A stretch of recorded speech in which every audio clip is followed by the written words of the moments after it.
crecimiento de raíces. Lo ¿Se último fijó si que la vi... podía grabar? A ver.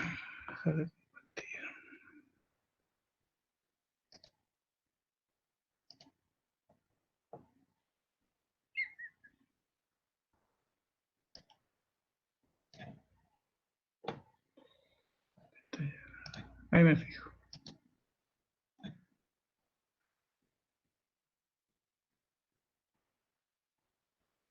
La verdad que no sé cómo se hace. Si es que se puede. ¿Alguien sabe cómo se graba?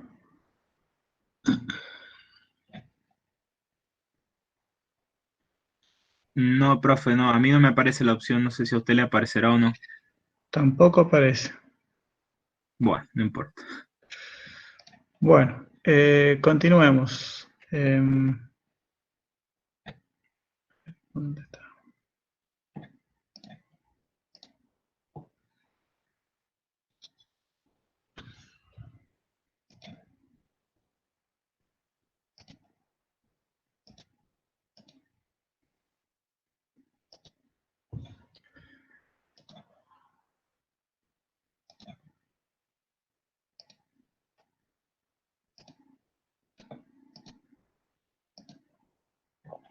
Bueno, ¿se ve?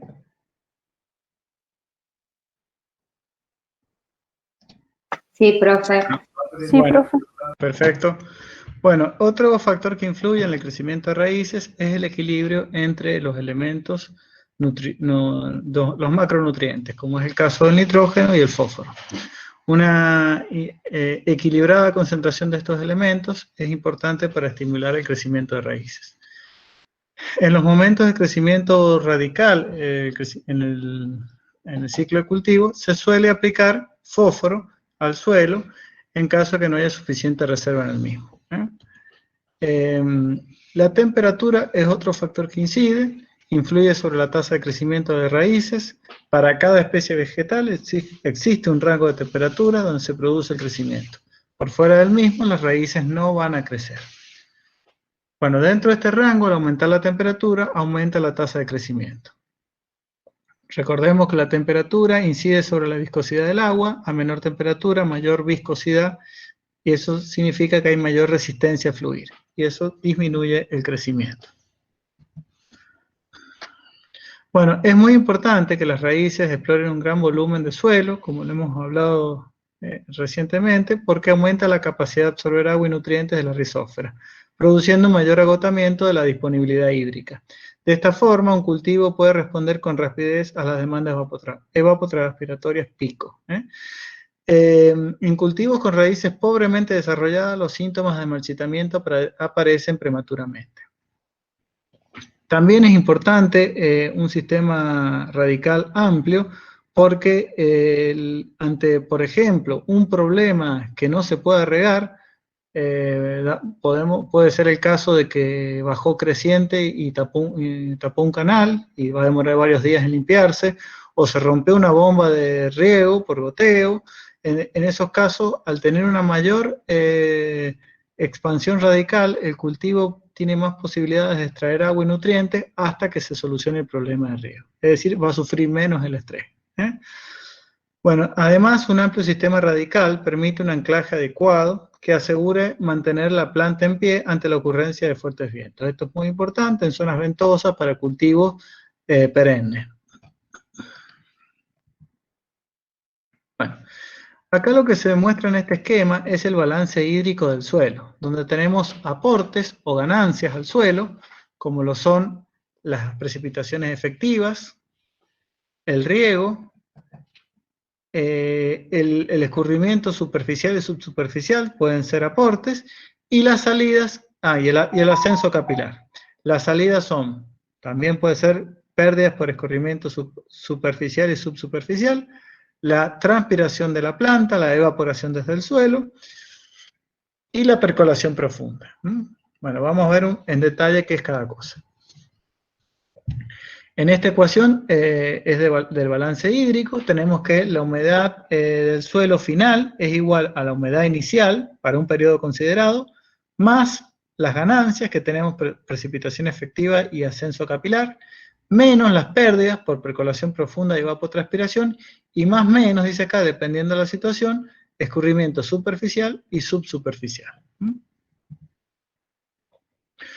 Bueno, el suelo tiene una determinada capacidad de almacenaje de agua que depende de la textura, estructura y profundidad. Al Profe, momento, sí. una compañera quiere ingresar. Ay, perdón. A ver.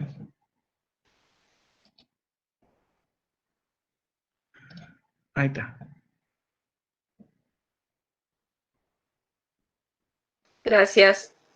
De nada.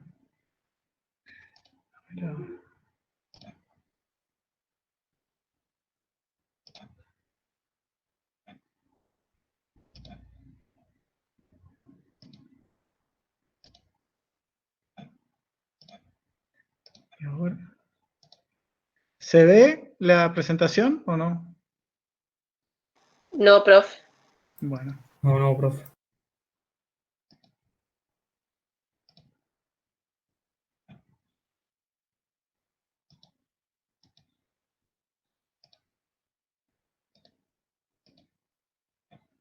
Creo que dejó de presentar, profe. Tiene que volver a presentar. Ah. Sí, sí. Ahí creo que debería verse.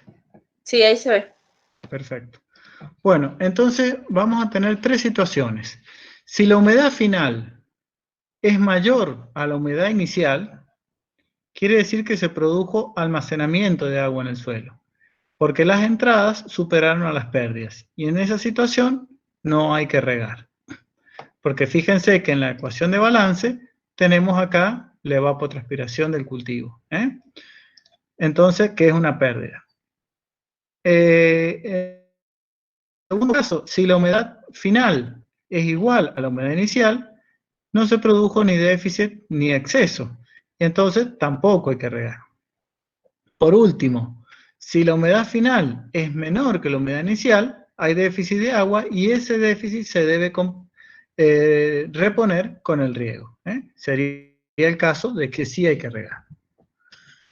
Bueno, la precipitación, que es uno de los factores que incide en el balance hídrico, es un factor climático muy variable en el tiempo y el espacio y es un aporte o ganancia al sistema suelo. Para los cálculos de riego se necesita conocer su valor probable mediante análisis estadístico, probabilidad mínima del 75% en general. En los cálculos de riego no se trabaja con la precipitación total, sino con la precipitación efectiva, que un poco ya hemos estado hablando de ella, que es la lámina de agua precipitada que contribuye al proceso evapotranspiratorio. En este esquema está la precipitación total y los distintos caminos que toma el agua de la lluvia. Intercepción y evaporación desde el follaje, infiltración y percolación profunda, escurrimiento superficial y finalmente infiltración y evapotranspiración. Esta sería dentro de la precipitación total la fracción efectiva. Es aquella parte de la lluvia que infiltra y es utilizada en el proceso evapotranspiratorio. ¿Qué factores influyen en la misma? Bueno, las características de la lluvia, magnitud, duración, frecuencia, intensidad, las características del suelo, textura, sabemos que depende de la textura, la capacidad de almacenamiento de agua, estructura también, y el contenido de humedad inicial. Es decir, que podemos tener un suelo que tiene una buena capacidad de almacenaje de agua, pero si se encuentra, por ejemplo, en capacidad de campo, quiere decir que el agua que infiltre va a percolar por los macroporos. Entonces, tiene mucha importancia la humedad inicial. También las características del terreno en cuanto a pendiente, topográfica y rugosidad. Y por último, las características del cultivo, la cobertura del cultivo sobre el suelo y la profundidad de raíces. Mientras más profundas sean las raíces del cultivo, mayor va a ser la precipitación efectiva. A mayor valor de precipitación se va a aprovechar en mayor proporción. En cambio, cuando las raíces sean de escasa profundidad, el excedente va a percolar y va a quedar fuera del alcance del cultivo. Bueno, para su cálculo, si se cuenta con datos mensuales, tenemos dos opciones. Según la FAO, la precipitación efectiva se calcula como una fracción, 0,6, de la precipitación total menos 10, y eso es cuando la precipitación total es menor a 75 milímetros por mes. Y cuando es mayor, vamos a tener que es, la ecuación es 0,8 por la precipitación total menos 25. También hay métodos empíricos, es decir, experimentales para calcular la precipitación efectiva. Lo conveniente sería determinar coeficientes locales por ensayos para cada zona y condición de cultivo. Algunos autores proponen aplicar un factor fijo de corrección que oscila entre 0,6 y 0,8, es decir, de la precipitación total por ese factor de corrección sería la precipitación efectiva. Bueno, ¿qué es la probabilidad de ocurrencia? Cuando se cuenta con datos históricos de precipitación, por ejemplo, para el mes de enero en el departamento Pocito, tenemos que hacer un cálculo de probabilidad de ocurrencia. Para ello se deben considerar aquellas precipitaciones que ocurran al menos con un 75% de probabilidad. Para hacer este cálculo es conveniente tener al menos 15 años de estudio. ¿Y cómo se calcula? 100 por m, que es el número de orden, dividido n más 1. Si, por ejemplo, tenemos 20 años, n es 20, sería dividido 21. Veamos. Se anotan los valores de precipitación total en una tabla por orden cronológico. Luego se ordenan de forma decreciente, dando a cada valor el número de orden correspondiente. El mayor valor de precipitación es 1, el segundo es 2, y así sucesivamente. A ver si se ve acá. Acá tenemos, fíjense, estos son los valores de precipitación para un mes, según lo que ocurrió en cada año. Luego, estos mismos valores se han ordenado de mayor a menor. ¿Ven? Y el número de orden, ese valor, esa letra M mayúscula, es el valor que está acá. 1, 2, 3 y así sucesivamente. Luego se calcula la probabilidad de ocurrencia con la ecuación que figura acá, 100 por m sobre n más 1, y eso va a dar un valor de probabilidad cada vez mayor. O sea, a menor precipitación, mayor probabilidad de ocurrencia. Y la precipitación que se toma es aquella que coincide con el 75% de probabilidad de ocurrencia. Si no da el valor exacto, se tiene que interpolar, como es en este caso. Fíjense, la precipitación total está entre 33 y 40, y el valor sería 34,75. Ese es el valor de precipitación total al cual debe ser afectado por la ecuación para obtener la precipitación efectiva. Otra forma es la que propone el Servicio de Conservación de Suelos de Estados Unidos, que determina un valor de precipitación efectiva en media mensual, teniendo en cuenta la evapotranspiración y la precipitación total para un almacenaje de suelo 75 milímetros. Esto que dice uso consultivo es la evapotranspiración, y acá está la precipitación total. ¿Ven? Entonces, mientras mayor sea la evapotranspiración del cultivo, para una misma lluvia va a ser mayor la efectiva.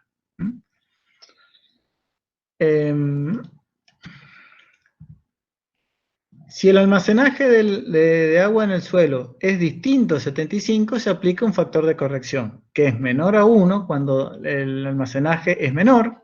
Fíjense, esto D es el almacenaje, ¿no? Todos estos valores son menores que 1, y es mayor a 1 cuando el almacenaje, por ejemplo 80, 85, 90, es mayor a 1 cuando es mayor a 75 el almacenaje del suelo. Bueno, el aporte capilar. El suelo sabemos que tiene partículas sólidas de diferentes tamaños, y entre estas hay espacios contiguos interconectados que se denominan poros. Los poros forman conductos de diámetro variable y recorrido tortuoso o sinuoso. En respuesta a una presión o succión, el agua se mueve a través de dichos conductos.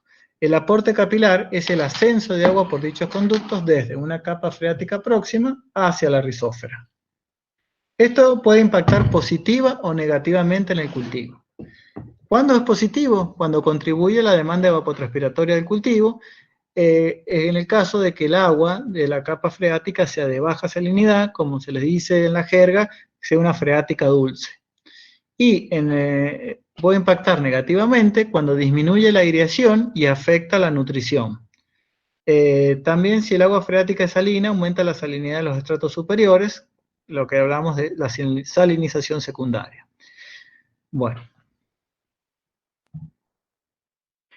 Bueno, ¿cómo varía el contenido de agua desde el plano freático hasta la superficie? El contenido de agua se encuentra representado en este eje y tenemos un valor bajo en la superficie y un valor alto en la capa freática. Y si hay un equilibrio dinámico, es decir, hay un aporte continuo de agua desde la capa freática próxima hacia la zona de la rizósfera, vamos a tener una situación así. Por diferencia de potencial hídrico, va a haber un aporte continuo de agua.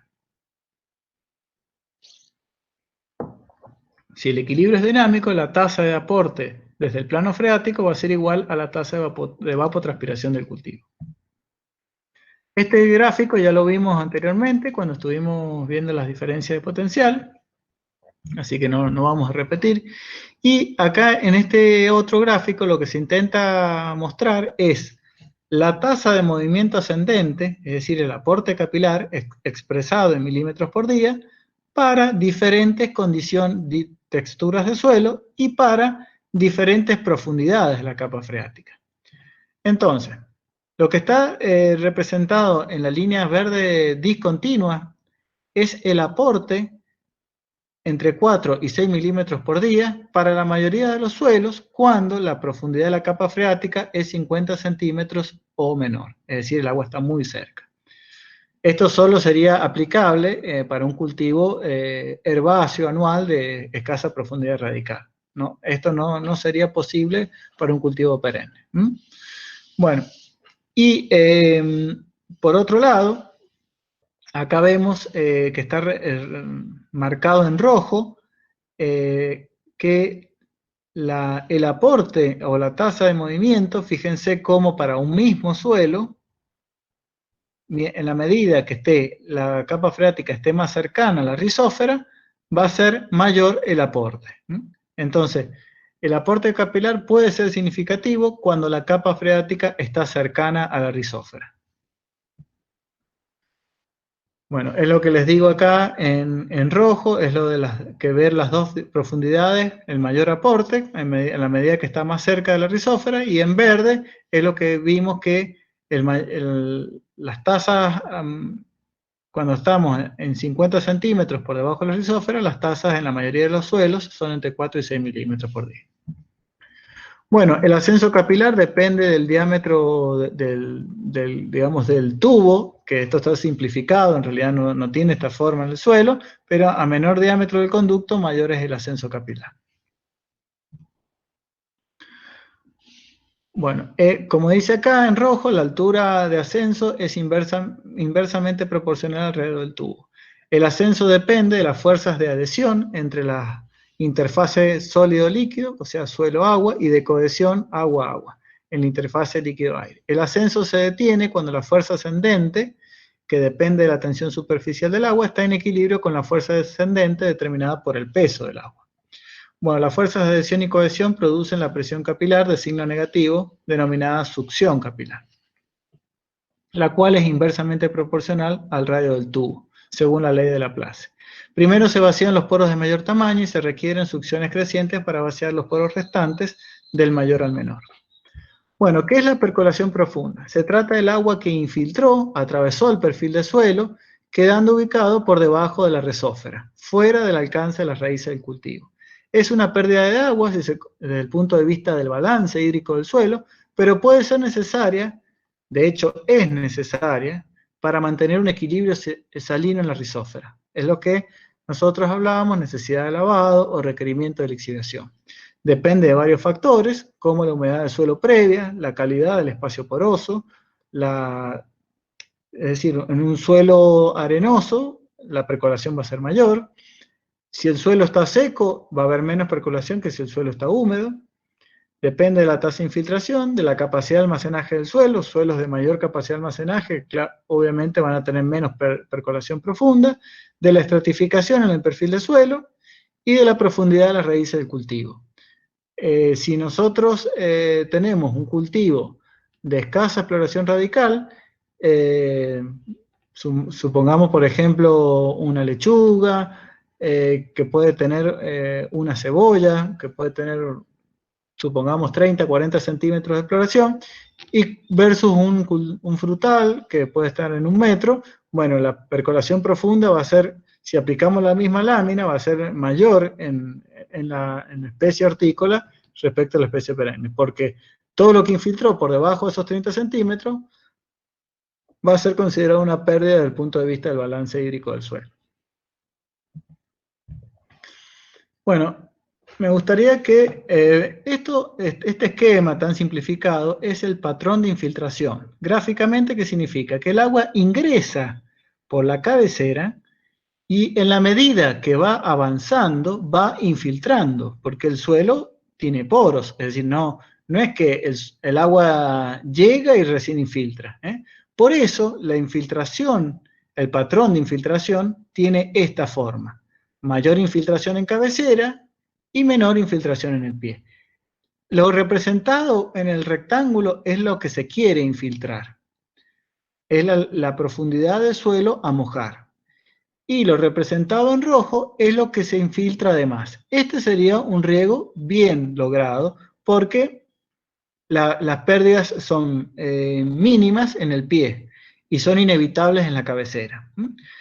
En la medida que haya más diferencia de lámina infiltrada entre cabecera y pie, vamos a tener mayores desuniformidades en el riego. Caso contrario es el riego por goteo, donde las pérdidas por percolación, en primer lugar, son muy pequeñas, porque la eficiencia de aplicación es muy alta. Recuerden que en términos simples dijimos que la eficiencia de aplicación era del total de agua aplicada, la cantidad de agua utilizada en el proceso evapotranspiratorio, y como es tan alta la eficiencia de aplicación, podemos hablar de un 90 o 95%. Esta superficie representada en rojo es menor, y fíjense que es muy parecida en todos los puntos del terreno. ¿Por qué? Porque en el caso del goteo, para que empiece a gotear el equipo, el lateral de riego, cuando digo lateral me refiero a la manguera que tiene los goteros, tiene que tomar cierta presión, es decir, se tiene que llenar bien la lateral y ahí empieza a gotear. Entonces, la caída del agua es muy parecida en todos los puntos. Si está bien diseñado el lateral de riego, la diferencia de presión entre el inicio y el final del mismo es muy pequeña, entonces el caudal erogado por los emisores debería ser muy parecido. Cuando trabajamos con goteo, estamos aspirando a tener uniformidades de entre el 90 y el 95%. Por eso, las diferencias entre cabecera y pie deben ser pequeñas. Bueno, en cuanto al escurrimiento superficial, puede ser un aporte o una salida del sistema suelo, dependiendo de la ubicación topográfica y la pendiente del terreno. Si el sector considerado se encuentra en un terreno de cota elevada y con pendiente pronunciada, al llover o regar, el agua va a escurrir por la superficie y no va a infiltrar en ese terreno. Entonces va a ser una pérdida. Inevitablemente se trasladará el agua a terrenos más bajos. Sin embargo, ese agua puede utilizarse para regar terrenos ubicados en sectores más bajos y con pendiente reducida. En ese caso es una ganancia. Es decir, si el terreno está en una zona baja y la pendiente es reducida, ese escurrimiento superficial proveniente de sectores más altos es una ganancia. Es decir, depende de la ubicación del terreno y la pendiente, si se trata de una ganancia o una pérdida. Y por último tenemos el flujo subsuperficial, que es el movimiento de agua subterránea por efecto del potencial gravitatorio. El agua se mueve a superficie libre, pero por debajo de la superficie del suelo. Se mueve desde una zona de mayor altura o cota de agua hasta otra de menor altura o cota, por diferencia de cota de agua, no topográfica, de agua. Entonces, puede ser un aporte o una salida. Por ejemplo, tenemos el caso en San Juan del Médano de Oro, que si bien en los últimos años ha bajado mucho la capa freática por la crisis hídrica que se vive en la provincia, puede ser un aporte porque el agua que infiltra en el lecho del río San Juan se dirige a esta zona donde es aprovechada por los cultivos. De hecho, hace varios años, cuando yo era estudiante, vinimos, y yo estudié en Mendoza, hicimos una visita a San Juan, y fuimos al Médano de Oro y vimos cultivos de espárragos que no se regaban. Es decir, el cultivo se abastecía con el flujo subsuperficial, porque era una freática dulce, es decir, de muy buena calidad, y estaba cercana a la superficie, y el cultivo tenía muy buenos rendimientos. Sin embargo, como también puede ser perjudicial, dependiendo de la profundidad de la capa, la calidad del agua, la capa freática, ¿no? La calidad del agua, el tipo de cultivo y la sensibilidad del mismo, ya que a la hipoxia, anoxia y a las enfermedades que pueden producirse por el exceso de humedad. Bueno, hemos terminado esta unidad, la unidad 2.2 parte 2, nos estaría quedando pendiente la unidad 2.3. Bueno, cierro acá. ¿Alguna pregunta? No, profe. Bueno.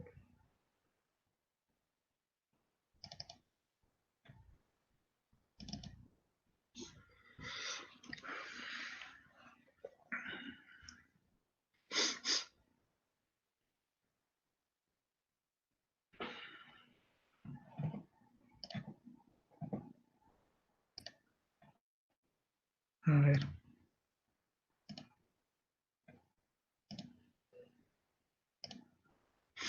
¿Se ve la presentación?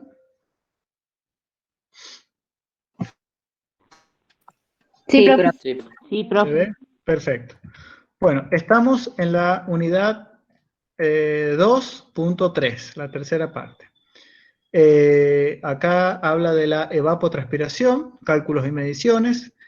Esto me imagino que lo han visto en climatología, pero bueno, vamos a repasar algunos conceptos. Relaciones entre transpiración y fotosíntesis, sensibilidad de las plantas al déficit hídrico, respuesta de los cultivos a niveles de humedad aprovechable, eficiencia de uso del agua, riego, la definición y los tipos de riego, umbral de riego, lámina de reposición óptima, neta y total, lámina bruta, programación de riego, intervalo y tiempo de riego. Es decir, acá nos estamos aproximando más a la práctica. Bueno, para empezar, la evapotranspiración es la suma de la evaporación y la transpiración. La evaporación es el proceso por el cual el agua líquida se convierte en vapor de agua y se retira de una superficie evaporante, puede ser del suelo, del follaje de la planta, de un espejo de agua, hacia la atmósfera. Bueno, cuando la evaporación es desde el suelo, interesa el grado de cobertura del cultivo y la humedad del suelo. Y la transpiración es la evaporación de agua hacia la atmósfera a través de los estomas de las hojas. Debido a que estos dos procesos ocurren en simultáneo y son difíciles de medir por separado, se suelen integrar en un solo proceso denominado evapotranspiración. Entonces, como dijimos, la evapotranspiración es una pérdida de agua para el sistema suelo que se puede dividir en evaporación y transpiración, y ante la dificultad de medirlos por separado, se integra en un solo concepto que es la evapotranspiración. Bueno, la transpiración sería desde la planta y la evaporación desde el suelo. Bueno, ¿para qué se calcula la misma? Para estimar las necesidades hídricas de los cultivos, a los fines de planificar, diseñar y programar los sistemas de riego. Es decir, qué cultivo vamos digamos, a utilizar, qué superficie es factible en función de la fuente de agua, de la cantidad y calidad de la fuente de agua, para elaborar calendarios de riego, es decir, programar el riego, para modelar, predecir e incrementar los rendimientos de los cultivos. Ya vamos a ver que la evapotranspiración tiene una alta correlación con los rendimientos de los cultivos. Bueno, ¿qué factores inciden en la evaporación? Evaporación del suelo, básicamente, que es la que nos interesa a nosotros, es factores energéticos, la radiación y temperatura del aire, factores, la presión de vapor, que depende de la humedad atmosférica y la velocidad del viento, el grado de cobertura del suelo, En la medida que haya mayor grado de cobertura, disminuye la evaporación y la cantidad de agua disponible en la superficie evaporante, la cual depende de la precipitación, el riego y el ascenso capilar. Y la transpiración, a los factores anteriores, energéticos y de presión de vapor, se va a sumar el contenido de agua en el suelo, la capacidad de conducción del suelo, la salinidad del suelo y del agua de riego, las características del cultivo, acá interviene el cultivo, tipo, variedad, etapa de desarrollo, el medio donde se produce y el manejo del mismo. Fíjense, este gráfico tiene en el eje X el tiempo, desde siembra a cosecha, y en el eje Y la partición de la transpiración. Si consideramos que el 100% se encuentra acá arriba, tenemos que al inicio, en la siembra, está dominado por la evaporación. Y a medida, fíjense, este dice índice de área foliar. Lo que está sombreado en celeste o lila sería la evaporación del suelo. Fíjense qué importante que es al inicio, y a medida que el cultivo crece y va cubriendo el suelo, va disminuyendo la evaporación del suelo y va aumentando la transpiración. El índice de área foliar alcanza un máximo, y en ese máximo coincide con la máxima transpiración y la mínima evaporación del suelo. Luego, en la medida que el cultivo comienza la senescencia y comienzan a disminuir la cantidad de hojas o a disminuir su actividad, se incrementa levemente la evaporación del suelo, reduciéndose la transpiración. Esto es para un cultivo anual. Aclaro. Bueno, un poco lo que he dicho es lo que está expresado acá. Bueno, recordar que el índice de área foliar es el promedio de la suma del área total de las hojas de un solo lado por unidad de área de superficie, y se expresa en metros cuadrados de hojas dividido en metros cuadrados de suelo, de superficie, perdón. A medida que el tiempo avanza, el cultivo crece, las plantas dijimos que tienen mayor índice de área foliar, por lo que transpiran más y cubren mayor superficie del suelo. Esto reduce la evaporación. Y al final del ciclo, el cultivo deja de crecer y se caen algunas hojas por senescencia, reduciéndose el índice de área foliar. Esto reduce la transpiración e incrementa levemente la evaporación. Bueno, dentro de evapotranspiración tenemos algunos conceptos importantes. Uno de ellos es la conocida como ETO, evapotranspiración del cultivo de referencia. Es la que se produce desde una superficie extendida, completamente cubierta de hierba corta, que ejerce una resistencia mínima al flujo de aire y se encuentra bien suplementada de agua. El cultivo de referencia es hipotético.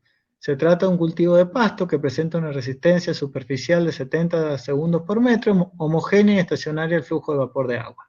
Una altura uniforme de 0,12 metros y un albedo, que es el porcentaje de la radiación reflejada, de 0,23.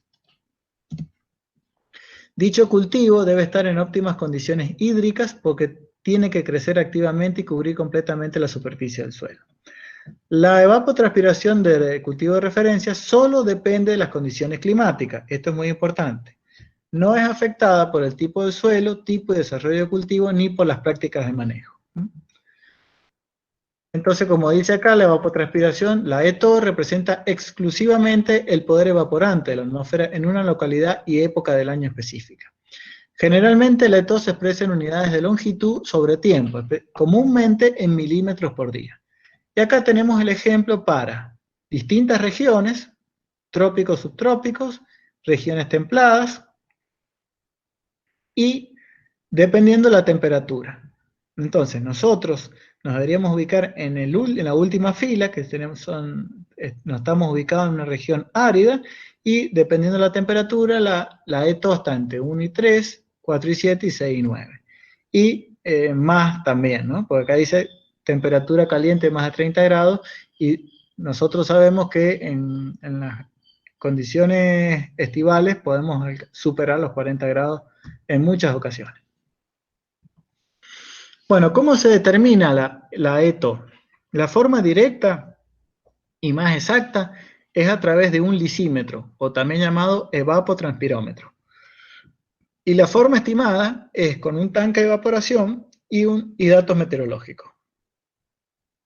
Es decir, con datos meteorológicos, calculando a través de una ecuación.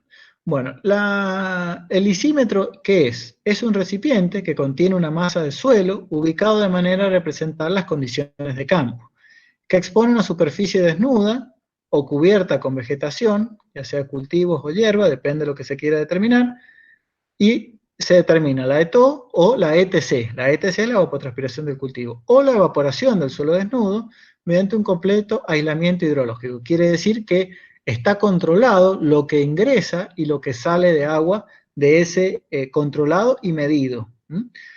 Que son aquellos factores que inciden en el balance hídrico del suelo. Entonces, en un lisímetro se mide la cantidad de masa de agua, entrada y salida, como les decía, y la diferencia representa la evapotranspiración. Cuando la variable que se mide es el volumen, el lisímetro se llama volumétrico. Y cuando la variable medida es el peso, se llama gravimétrico. Bueno, cuando queremos determinar evapotranspiración del cultivo de referencia, o más comúnmente, más corto, le llamamos ETO, se emplea un cultivo perenne de una pastura, puede ser festuca o alfalfa. Debe haber cobertura completa y una altura constante de 12 centímetros. Para determinar la evapotranspiración del cultivo, en ese caso se utiliza el cultivo de interés.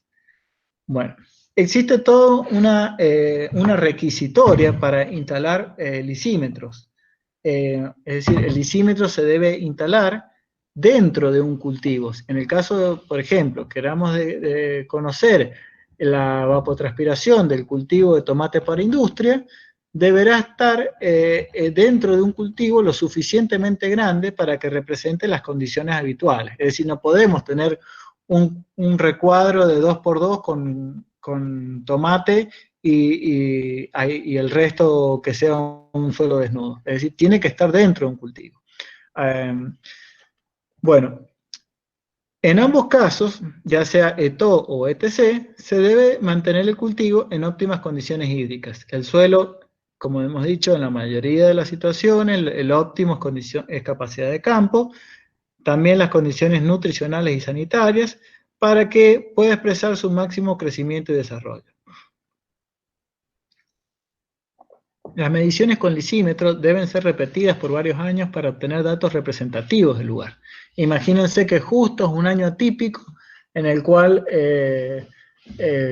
las temperaturas fueron inferiores o llovió mucho y no representa digamos, las condiciones normales de ese lugar. Entonces, bajo esas condiciones, por eso se debe repetir varios años. Este método, el del lisímetro o evapotranspirómetro, es un método costoso y lento, y solo se realiza en trabajo de investigación. Es decir, a nivel de finca, no van a poder contar con un instrumental de estos.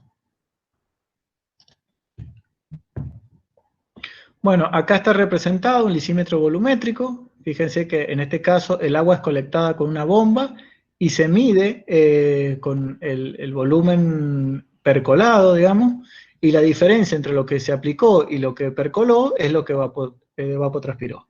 Y en este caso, el lisímetro es gravimétrico. Este es el volumen de suelo, fíjense que ahí dice 2 metros cúbicos, como un volumen mínimo que debe tener el lisímetro, y acá hay una balanza que va pesando a tiempos predeterminados, y por diferencia de peso, quiere decir que ¿cómo se llama? La diferencia de peso significa lo que evapotranspiró.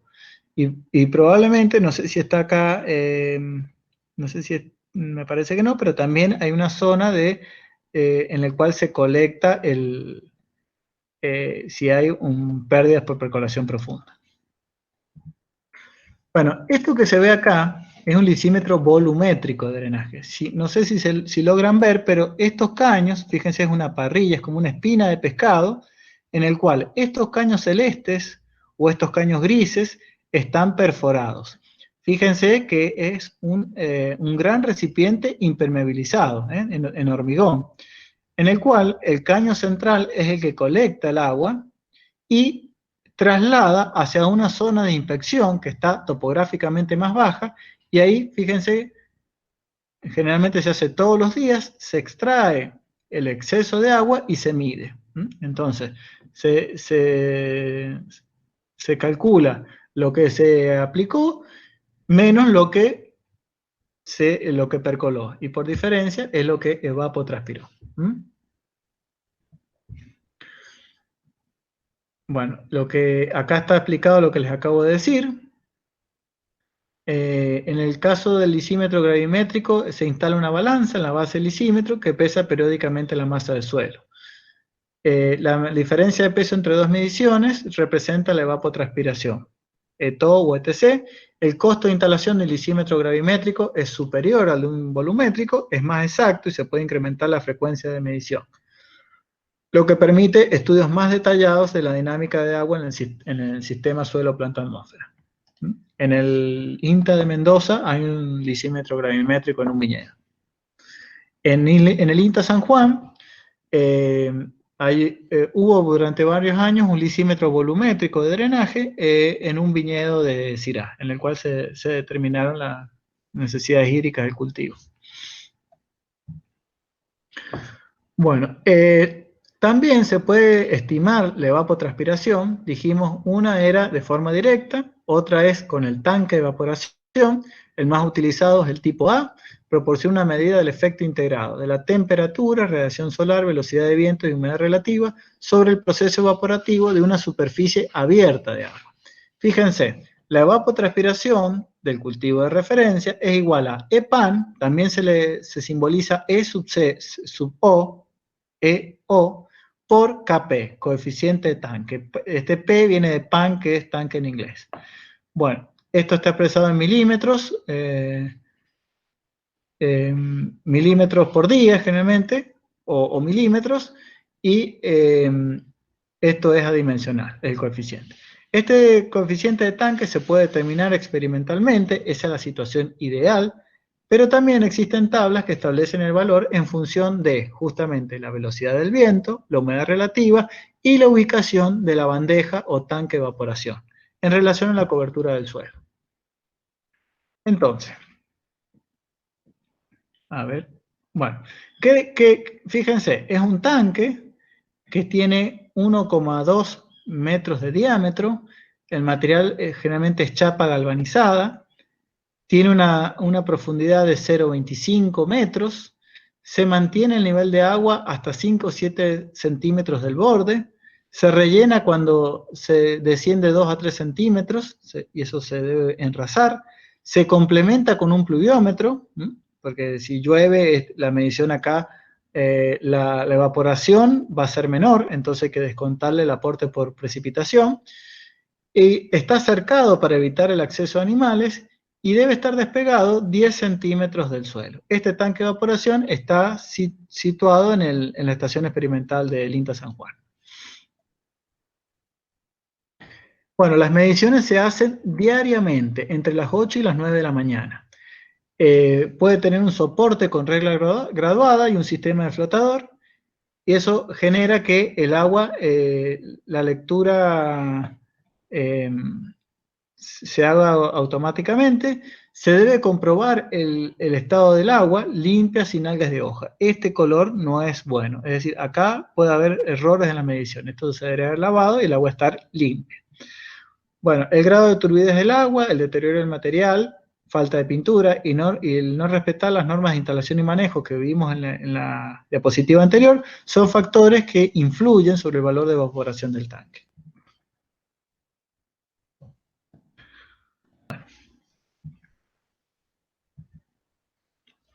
Bueno, fíjense cómo es una planilla de registro. Tenemos el día, acá tenemos la fecha, por ejemplo, 1 de octubre del 2005, y tenemos la lectura, el primer día, al segundo día tenemos la lectura, va disminuyendo el nivel, entonces la diferencia es 0,7 centímetros o 7 milímetros, es lo que evaporó. Y así, al tercer día lo mismo, y así sucesivamente. ¿Qué pasó acá? De 19,4 bajó a 18,8. En este caso se consideró que el nivel estaba muy bajo y se leyó y después se enrasó a 24. Entonces, la lectura del día siguiente dio 23, es decir, 10 milímetros o 1 centímetro. Esa es la evaporación. Cuando dijimos la ubicación, el valor de la evaporación, del coeficiente del tanque depende de la ubicación, es porque se dan dos alternativas. Una es que el tanque se encuentre sobre un cultivo verde y el área borde es importante, la distancia del área borde, es decir, desde el borde del tanque hasta donde termina, y el área seca, que también es un área borde, es decir, puede estar emplazado el tanque en un suelo desnudo o en un suelo con una cobertura verde. Entonces, la distancia del área borde es la distancia desde la bandeja hasta el límite del forraje, en este caso, o del barbecho. Barbecho se le llama cuando el suelo está en descanso. Medida por el lado donde viene el viento, es decir, barlovento. El viento viene de este lado, desde ese lado se mide. Entonces, el caso A sería cuando el tanque está instalado dentro en una parcela con una cobertura verde, y el caso B en sobresuelo desnudo. Bueno, entonces, fíjense la tabla, tienen en cuenta acá el caso A y el caso B. Tenemos dos grupos de datos. Después tenemos la humedad relativa, baja, media, alta. A medida que es mayor la humedad relativa, mayor es este valor. Y la distancia del cultivo barlovento, mientras mayor sea la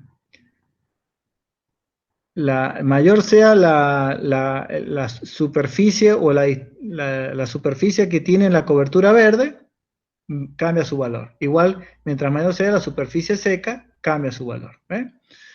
Acá está representado esto que está acá por una razón. Vamos a ver. Dice, la humedad relativa es de menor de 40%. Estamos en distintas, estamos acá, distancia del área borde, 10, 100 y 1000 metros. Y una velocidad de viento alta entre 5 y 8 metros por segundo. Entonces veamos. Es un clima seco con una humedad relativa del 20%, ventoso, 7 metros por segundo, y acá lo que explica este gráfico es que a mayor área buffer, fíjense, 10 metros, acá está el tanque, 100 metros y 1000 metros. Esto no está a escala, pero simplemente para que lo vean. Más rápidamente, el aire que se mueve sobre el tanque estará en equilibrio con esa superficie. ¿Eso qué quiere decir?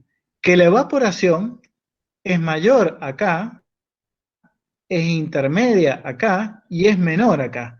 Quiere decir porque el viento atraviesa masas de aire más húmedas. Y recordemos que el déficit de presión de vapor es uno de los factores que aumenta la evapotranspiración, o en este caso la evaporación. Entonces, el coeficiente del tanque es mayor en la medida que sea mayor la distancia de este área borde.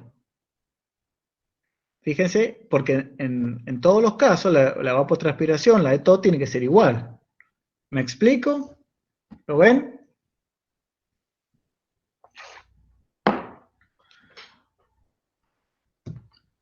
¿Se escucha? Sí, profe. Bueno, sí, profe. porque a veces esto es opuesto a lo lógico, ¿no? Es decir, que mientras mejores sean las condiciones sean menos evaporantes, el valor del coeficiente del tanque va a ser mayor para compensar, porque la lectura me va a dar más baja. ¿Está bien? Lo mismo, volvemos a la anterior, miremos acá. La humedad relativa es más alta. Si la humedad relativa es más alta, hay menos evaporación. Entonces el coeficiente del tanque tiene que ser mayor a mayor humedad relativa para que dé el mismo valor. ¿Estamos? Bueno, y por último, vamos a ver otra situación. vamos a comparar la misma distancia Barlovento, por ejemplo, 10 metros, en el caso B, donde la bandeja está instalada en un suelo desnudo. Entonces, vamos al caso B, 10 metros, a ver, 2 a 5 metros por segundo la velocidad, humedad relativa baja, distancia Barlovento 10 metros. Entonces, acá tenemos 2 a 5 metros, 10 metros. Fíjense, 0,6, la humedad relativa de 40% o menos. Y en el tanque, en el caso B, para igual distancia, pero un suelo seco en vez de un forraje verde, nos da 0,55. ¿Ven? Eso significa que acá el coeficiente del tanque compensa la mayor evaporación que se va a producir en esta situación. Lo veamos en un ejemplo. Tenemos una evaporación de 7 milímetros, en el caso A, un Kp de 0,6. Y una evaporación de 7,64 nos da un Kp de 0,55 y la evapotranspiración de referencia es 4,2 en ambos casos. Bueno, algunos valores de Kp determinados. En el caso de Pocito, donde está la estación experimental, se ha determinado experimentalmente. En el caso de los otros lugares, San Martín, Albardón, 25 de Mayo y Mediagua, se ha determinado a partir de los datos climáticos promedios. Estos datos son más exactos que el resto de los departamentos. Pero acá se hizo mediante una determinación experimental. Bueno, y por último dijimos que podríamos utilizar los datos meteorológicos. El método de FAO-Penman-Montate se mantiene como el método estándar para el cómputo de datos meteorológicos. Esto es así porque se han obtenido resultados consistentes en diferentes zonas del mundo en climas secos y húmedos. En él se representan los factores físicos y fisiológicos que gobiernan el proceso de evapotranspiración. Esta es la ecuación, que fíjense tiene en cuenta la radiación, tiene en cuenta la temperatura, la velocidad del viento, el déficit de presión de vapor, el flujo de calor del suelo, todos estos factores que inciden en la evapotranspiración. Es una ecuación muy completa. Bueno. ¿Y qué datos son necesarios? La altura sobre el nivel del mar y la latitud. Esto permite calcular la radiación. La temperatura diaria máxima y mínima. Si no se dispone, las temperaturas medias podrían servir, no es lo mismo. La humedad, la presión real. En el caso de que no estén disponibles, la humedad relativa máxima y mínima. La radiación neta diaria. Y la velocidad del viento medida a 2 metros de altura sobre el nivel del suelo. Bueno, las estaciones meteorológicas pueden entregar automáticas, pueden entregar directamente el valor de TO calculado por la ecuación de Penman-Montate. Si la estación, esto es una aclaración importante, no se encuentra instalada bajo condiciones medioambientales que correspondan a la definición de evapotranspiración de referencia, se debe corregir su valor. En este caso, vemos que está sobre una cobertura verde de baja altura. Estas serían condiciones estándar. Pero muchas veces las estaciones meteorológicas no tienen un sistema de riego y una pastura. Están en suelo desnudo. En ese caso, la lectura debe ser corregida. Bueno, eso es lo que dice acá. Bueno, en el manual FAO 56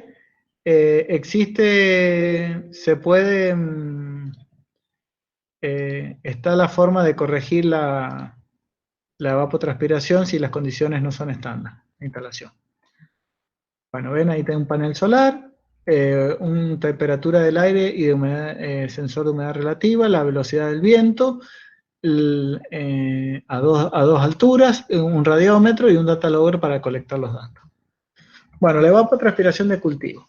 Esta sí representa la evapotranspiración de la superficie cubierta con un cultivo, que se desarrolla libre de enfermedades, con buena fertilización, crece en un campo extenso bajo condiciones óptimas de humedad del suelo. Es decir, las condiciones óptimas, es decir, la evapotranspiración máxima. Dado que el cultivo se encuentra en una situación agronómica excelente, la evapotranspiración y la producción son máximas para determinadas condiciones climáticas. en general. Bueno, entonces fíjense, la evapotranspiración afectada por las variables climáticas es la ETO. Cuando intervienen los factores de cultivo, estamos hablando de la ETC.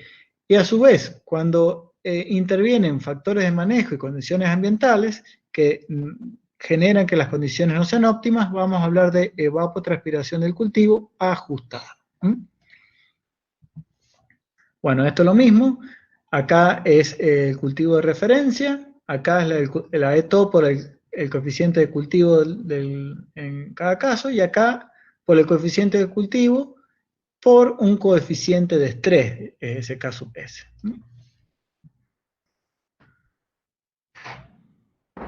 Bueno, el coeficiente de cultivos es un valor empírico, es decir, determinado experimentalmente, y varía según el tipo de cultivo y la densidad, el estado de desarrollo del cultivo, es decir, va variando a lo largo del ciclo, el grado de sembramiento del suelo, el momento de siembra o plantación.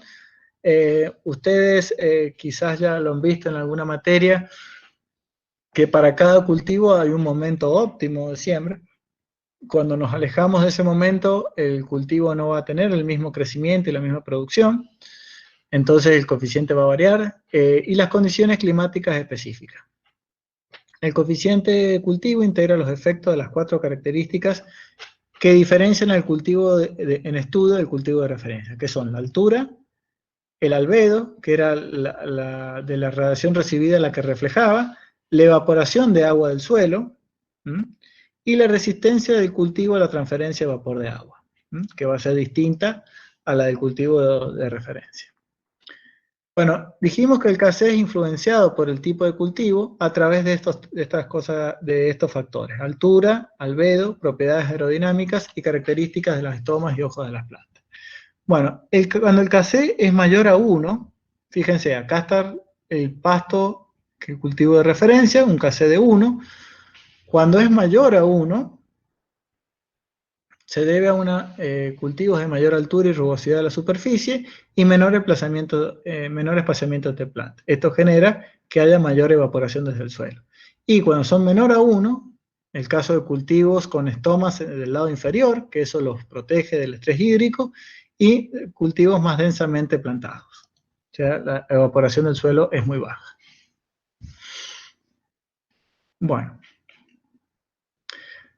Bueno, la evaporación del agua del suelo es importante luego de una lluvia o riego cuando hay una baja cobertura de suelo por parte del cultivo.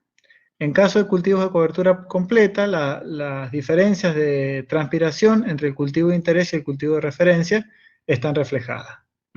Es decir, cuando los cultivos, mientras más cubran el suelo, mayor va a ser la transpiración y menor la evaporación. Bueno, el coeficiente de cultivo cuando los cultivos son de baja cobertura dependen de la frecuencia de humedecimiento del suelo. Si la humedad es permanente, el KC va a ser mayor a 1 durante todo el ciclo. Es decir, si nosotros mojamos, si la superficie del suelo se mantiene seca, pero el cultivo recibe la humedad suficiente para transpirar al máximo, sería el ejemplo del riego localizado, por ejemplo, el riego por goteo, no se moja la totalidad de la superficie, la evaporación va a estar restringida, traduciéndose en un valor de KC al inicio del ciclo tan pequeño como 0,1. Entonces, cuando nosotros en riego vamos a ver que tenemos evaporación y transpiración. Nosotros vamos siempre a tratar de que haya transpiración y haya poca evaporación, porque la evaporación es una pérdida de agua, la transpiración, si bien es una pérdida, significa que el cultivo está creciendo y luego está produciendo. Bueno, fíjense, acá este gráfico dice coeficiente de cultivo, y si tenemos la superficie del suelo húmeda de manera permanente, el KC va a ser siempre alto, independientemente del tamaño del cultivo, porque lo que no se pierda por transpiración se va a perder por evaporación. Fíjense que acá empezamos a ver que el KC está desdoblado en KE, coeficiente de evaporación, y KCB, que es coeficiente basal de cultivo. que esto se debe a la transpiración y esto se debe a la evaporación de agua desde el suelo. Entonces, si tenemos una superficie de suelo húmeda de manera continua, vamos a tener un Kc alto durante todo el ciclo. No nos conviene, estamos perdiendo mucha agua. Si tenemos una situación de superficie de suelo seco, vamos a ver que el coeficiente del cultivo va a ser muy parecido al coeficiente basal del cultivo, que es lo que nos interesa. No sé si fui claro. ¿Esto lo habrán visto en alguna materia? En fisio, profe. Bueno, me imaginé. Bueno, fíjense, acá tenemos el caso de etapas de desarrollo de diferentes cultivos. Fíjense, los cultivos anuales son muy pequeños, va en un periodo inicial, se van desarrollando, mediados de temporada y final de temporada, en el cual el cultivo va envejeciendo, se va produciendo senescencia de alguna de sus hojas y caída. Los pastizales tenemos un comportamiento parecido, pero no tan abrupto como en el caso de los cultivos anuales. Los árboles caducifolios y arbustos sí vamos a tener en la etapa de reposo invernal la estructura, pero sin hojas, y luego vamos a tener una condición bastante estable hasta luego la cosecha y caída de hojas, y finalmente los perennifolios vamos a tener una condición de estabilidad a lo largo de todo el ciclo. Por último, el pasto hipotético o pasto de referencia, que tiene un crecimiento constante, una altura constante durante toda la temporada. Esto va a incidir en los valores de coeficiente de cultivo, por eso se los muestro. Bueno, el Kc varía a lo largo del ciclo, como hemos visto. Se puede dividir en 4 etapas. Una etapa inicial, que está comprendida entre la fecha de siembra y el 10% de cobertura, y su valor depende del poder evaporante de la atmósfera, de la magnitud del evento de humedecimiento y del intervalo de tiempo entre eventos de humedecimiento. Es decir, acá depende mucho de cuánto mojemos el suelo. Mientras más mojemos el suelo, mayor va a ser el Kc inicial. Bueno, luego viene una etapa de desarrollo de cultivo que está comprendida entre el momento que se cubre el 10% de la superficie hasta el momento de lograr cobertura efectiva completa. Esto se logra cuando se inicia la floración, en cultivos en hileras cuando hay solape de hojas de plantas ubicadas en hileras adyacentes, como el caso de la papa, el maíz, remolacha azucarera y el poroto, cuando la fracción del suelo cubierto por la vegetación está entre el 70 y el 80%, cuando la altura en cultivo de la alfalfa es 30 a 40 centímetros, o cuando el índice de área foliar es mayor a 3. Si cuando se producen alguna de estas cosas, se considera el fin de esta etapa, es decir, desde 10% de cobertura hasta que se produzca una o más de estas situaciones. Luego tenemos la etapa de mediados de temporada, que comprende el periodo entre cobertura completa hasta comienzo de la madurez. Representa generalmente la etapa más larga de los cultivos. Volvamos acá, vamos a ver, ven, la etapa más larga, en tiempo, ¿no? Y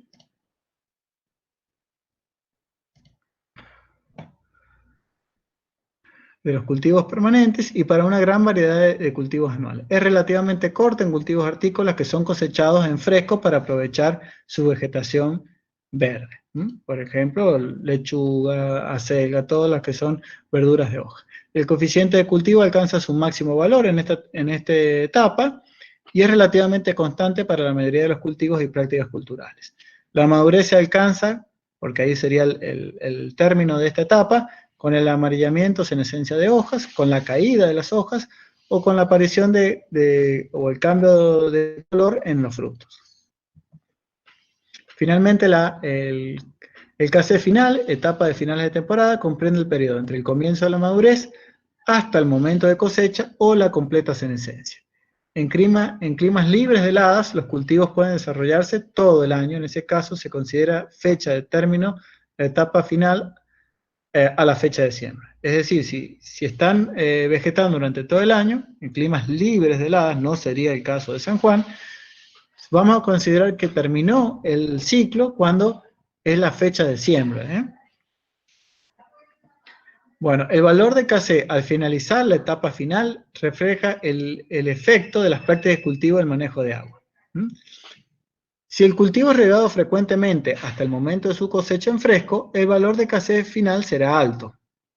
Por ejemplo, pensemos en un cultivo en el cual se consumen sus frutos en fresco. Muchos hortícolas, muchos frutales, y el Kc, si se permite la senescencia, el secado del cultivo en el campo antes de la cosecha, el valor de Kc final será bajo. Es el caso típico de los cultivos que se producen para obtener semillas, en el cual es necesario que el cultivo se seque para facilitar la cosecha, la trilla de la semilla. Bueno, acá dice este gráfico, rangos típicos esperados del valor de Kc para 4 etapas de crecimiento. Entonces tenemos, fíjense, en la primera etapa va a predominar la evaporación del suelo, que es la etapa inicial, y los valores de Kc pueden oscilar entre estos valores. Depende de los eventos de humedecimiento. A mayor evento, más frecuentes los eventos, el Kc va a ser más alto, y mientras menos frecuentes sean, el Kc va a ser más bajo. En este caso, vamos a tener un uso más eficiente del agua porque vamos a gastar menos agua. Acá igual, en la medida que en la etapa de desarrollo del cultivo, va a depender de la cobertura del suelo, el valor de Kc, luego del tipo de cultivo en la etapa de mediados de cultivo, del tipo de cultivo, de la humedad y velocidad del viento, y por último, el Kc final depende también de la fecha de cosecha. Puede ser una temporada, un ciclo corto o un ciclo más largo, dependiendo de cómo se cosecha el producto. Bueno, dijimos que las diferencias en evaporación y transpiración entre los cultivos de campo y el pasto de referencia pueden ser integradas en un coeficiente único de cultivo o separadas en dos coeficientes, un coeficiente basal y un coeficiente de evaporación del suelo. Entonces, Kc se puede expresar como Kcb más Ke. El procedimiento a seguir dependerá del propósito de los cálculos, la exactitud requerida y la información disponible. Claro que si nosotros podemos calcular por separado, vamos a ser más precisos, pero necesitamos más instrumental. Y hay que ver si realmente para lo que uno quiere es necesario o nos alcanza con conocer el Kc. Entonces, podemos hablar de un Kc único o un Kc dual. Kc dual es lo que acabamos de decir, Kcb más Ke por Eto nos va a dar la ETC, y en este caso va a ser Kc por Eto nos va a dar la evapotranspiración. En este caso, el coeficiente promediado en el tiempo de varios días, y en este caso se determina por separado los efectos de la transpiración y de la evaporación. El Kc único representa un promedio de la evaporación en el suelo y la transpiración de la planta, y acá el Kcb es la relación entre ETC y ETO cuando la superficie del suelo está seca. Y el contenido de agua en el rizófero es adecuado para mantener la transpiración de la planta, es decir, cuando el riego es localizado. Y el Ke describe la evaporación de la superficie del suelo. Bueno, un esquema de lo que hemos hablado, Kc inicial, que debería ser bajo, luego se incrementa. Acá dijimos que el momento final es cuando se alcanza el 10% de cobertura. Acá dijimos cuando se alcanza el 70-80% de cobertura del suelo, luego se mantiene hasta el inicio de la madurez y el Kc final. Que puede ser así y puede ser más tenue, dependiendo de cómo se riega hasta el final del ciclo un cultivo. Eso acá dice Kc único. Fíjense que hay una sola línea. Y en este caso es un Kc dual, es decir, coeficiente basal de cultivo y coeficiente de evaporación. Bueno, en la etapa inicial está la mayor diferencia entre el KC y el KCB. Lo que está representado en línea punteada es el KC, y lo que está representado en línea continua es el KCB. Fíjense la mayor diferencia entre uno y otro, porque acá hay mucho efecto de la evaporación. Y en la medida que aumenta la cobertura del suelo, cada vez el KCB es más, tiene mayor importancia en esta ecuación.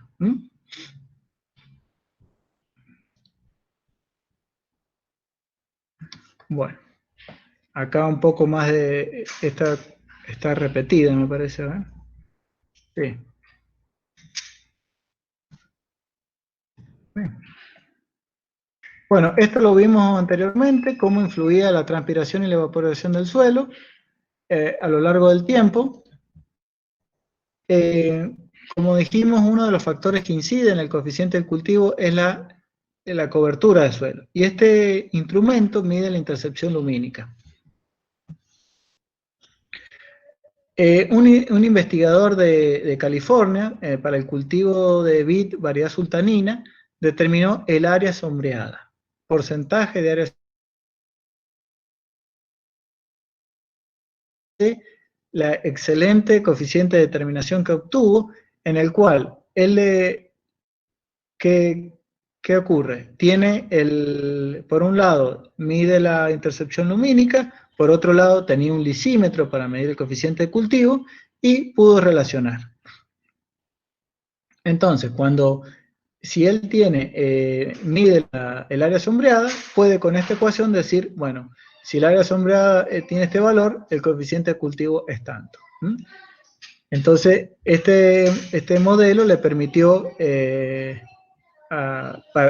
determinar el KC a partir de la medición de una variable sencilla.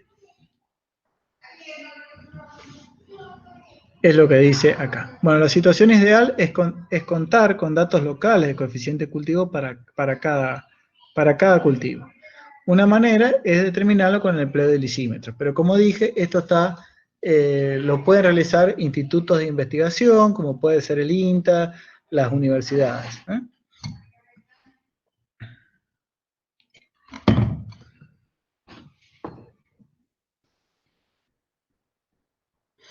Bueno, acá simplemente hay ejemplos de coeficientes de cultivo inicial, medio y final para distintos cultivos.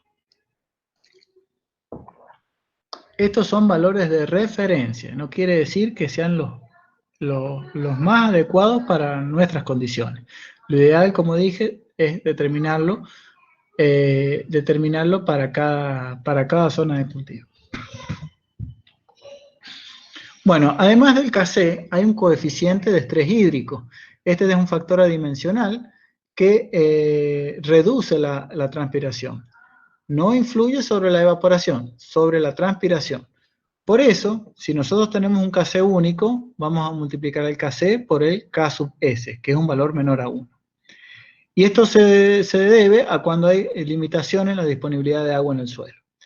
Ahora, si nosotros tenemos el KC dual, es decir, tenemos el KC coeficiente basal de cultivo y el coeficiente de evaporación, el K sub S, que es un coeficiente de estrés, va a multiplicar el coeficiente basal de cultivo. ¿Ven la diferencia? Afecta a esta parte del KC y no a la evaporación. ¿Qué es lo más correcto? Esta expresión, porque acá está afectando a todo. Es decir, acá hay un error, pero si yo no puedo calcular por separado transpiración y evaporación, no me queda otra que utilizar esta expresión.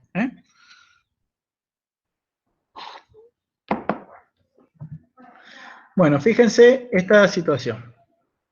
Dice, relación entre humedad del suelo y transpiración del cultivo. Vemos que la transpiración, si nos ubicamos acá, tenemos el suelo saturado. Cuando el suelo está saturado, la aireación es deficiente y la transpiración es baja, es mínima. En la medida que va drenando ese agua, va incrementando la transpiración hasta llegar al máximo en una situación de capacidad de campo. Ese valor máximo se mantiene durante un rango de humedad de suelo, donde el valor mínimo se llama umbral de riego. Bueno, ¿qué pasa? Cuando se reduce la humedad por debajo de ese valor de umbral de riego, va a empezar a disminuir la transpiración, porque en este caso la planta va a necesitar gastar energía para poder absorber agua. Entonces la transpiración va a ser menor. Entonces, como conclusión, según este gráfico, la humedad del suelo con el riego la deberíamos mantener en este rango.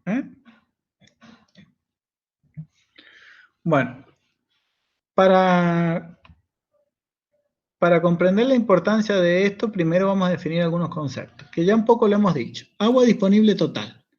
Dijimos que era la capacidad máxima de almacenamiento de agua en el suelo. ¿Y cómo se calcula? Capacidad de campo, menos punta machetes permanente, sobre 100, porque está expresado en tanto por ciento estas dos variables, por el peso específico aparente y por Z. Z es la profundidad de suelo mojar. Esa es la lámina disponible total. Esto es pesado en milímetros. Y la lámina de reposición o agua fácilmente aprovechable es la fracción del agua disponible total que puede traer de la rizósfera a un cultivo sin experimentar estrés hídrico. Es decir, volvemos al gráfico anterior, sería esta la lámina de reposición. Bueno, entonces, acá esta lámina disponible total se va a afectar por un valor que se llama fracción de agotamiento o de aprovechamiento. En alguna bibliografía figura con la letra F. Acá le hemos puesto P. Entonces, ese valor, el valor de humedad del suelo por debajo del cual comienza la reducción de la evapotranspiración, se llama umbral de riego. Es lo que vimos en el gráfico. Sería el límite inferior de la humedad fácilmente utilizable. Bueno, el valor de P, el factor de agotamiento, oscila entre 0,1 y 0,8. Un valor de 0,5 es utilizado comúnmente para una gran variedad de cultivos. Sin embargo, depende de el tipo y estado fenológico del cultivo, el poder evaporante de la atmósfera y el tipo de suelo.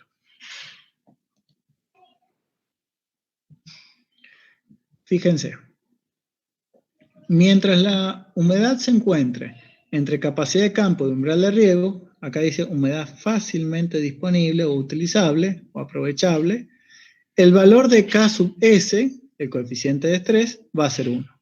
Por debajo del umbral de riego, es decir, cuando disminuye la humedad, el valor de K sub S va a ser menor que 1. Entonces va a disminuir la evapotranspiración. Y va a ir disminuyendo conforme se reduzca la humedad del suelo.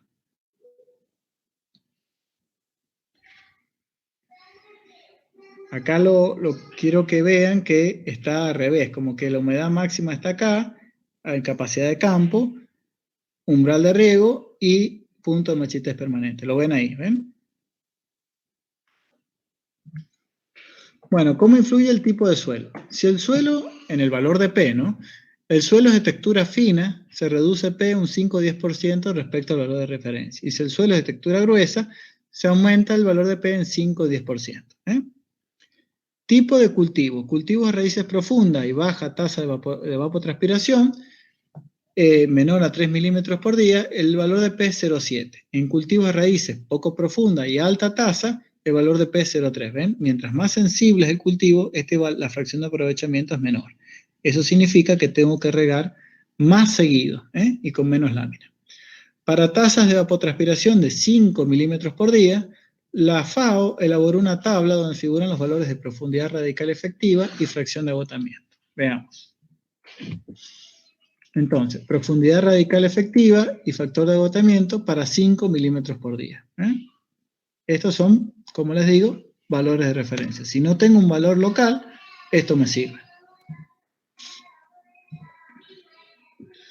Porque me va a permitir calcular la lámina de reposición. Recuerden que tanto Z como P están involucrados en la ecuación de lámina de reposición. ¿Cómo influye el poder evaporante en la atmósfera? Si el clima es cálido y seco, la evapotranspiración es alta, P se va a reducir un 10 a un 25% respecto al valor tabulado. Eso va a implicar, se reduce P, se reduce la fracción de aprovechamiento y tengo que regar más seguido.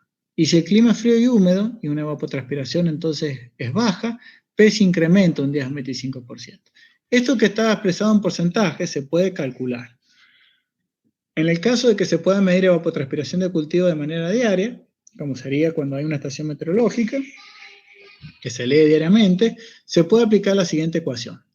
El P ajustado es igual al P de referencia, que es el que vimos recién en tabla, más 0,04 por 5 menos la evapotranspiración.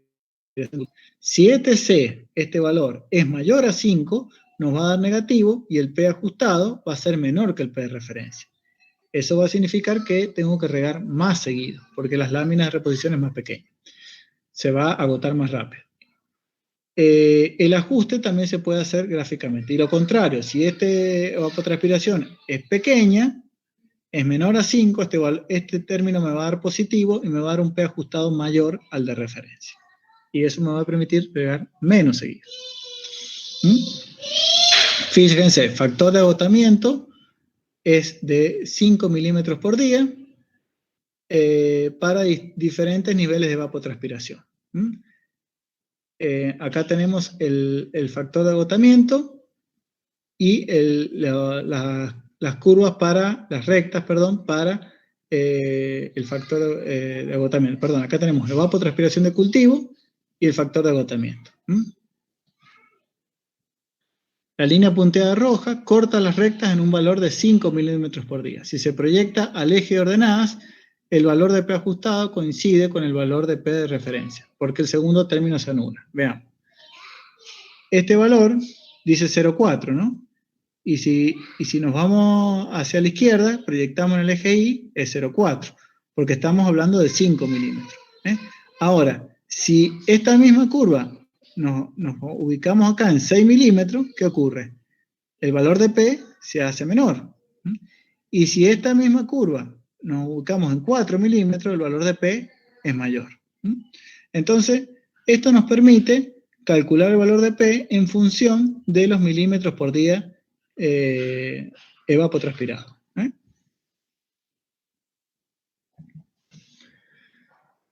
Bueno, eso que hemos dicho está resumido en esta diapositiva. Bueno, el riego es la aplicación artificial, oportuna y uniforme del agua al perfil de suelo en la rizósfera con el objeto de reponer lo que ha sido absorbido por las raíces. Volviendo a la ecuación de balance hídrico, cuando W sub F, que la humedad final es negativa, significa que existe un déficit hídrico que debe ser compensado con el riego. Con el riego se trata de crear un ambiente edáfico adecuado para las plantas a fin de obtener la mayor productividad de la tierra en la cual crece. Y acá vamos, lo que les dije más temprano, hay distintos tipos de riego. Puede ser complementario, suplementario o integral. Complementario, cuando el aporte de lluvia al proceso evapotranspiratorio durante un lapso ininterrumpido resulta significativo, no menor de 30 y no mayor de 60. Y el resto se debe complementar con riego complementario. Suplementario, cuando la lluvia aporta casi la totalidad de la evapotranspiración, o sea, mayor a 60%, pudiendo superarla en parte del periodo. Alguna irregularidad en el régimen de precipitaciones en lapsos breves puede afectar la producción y en ese caso se aconseja regar, se debe suplementar con el riego. Y el caso de San Juan y de muchas provincias de clima árido, donde el riego es integral, la producción depende completamente del riego. Con el riego se aporta casi la totalidad de la evapotranspiración. Como ejemplo, se puede citar la actividad agrícola en los oasis irrigados de San Juan. Bueno, en relación al riego se debe responder las siguientes interrogantes. Primero, ¿por qué regar? Motivo por el que se riega, lo estamos tratando de responder a través del balance hídrico. ¿Cuándo regar? El momento oportuno. ¿Cuánto regar? La lámina a aplicar. Y cómo regar hace referencia al método de riego y la operación del riego. Al regar debemos minimizar las pérdidas en conducción y aplicación, aplicar uniformemente el agua al terreno, según el método de riego y la ejecución, y el manejo sustentable de los recursos puestos en juego para evitar la salinización, el ascenso freático, reducir las pérdidas de agua y la lixiviación de fertilizantes. Bueno, si les parece, tomémonos 10 minutos y continuamos. Bueno, profe. Bueno, profe. Entonces, a las y 40 más o menos, retomamos, ¿eh?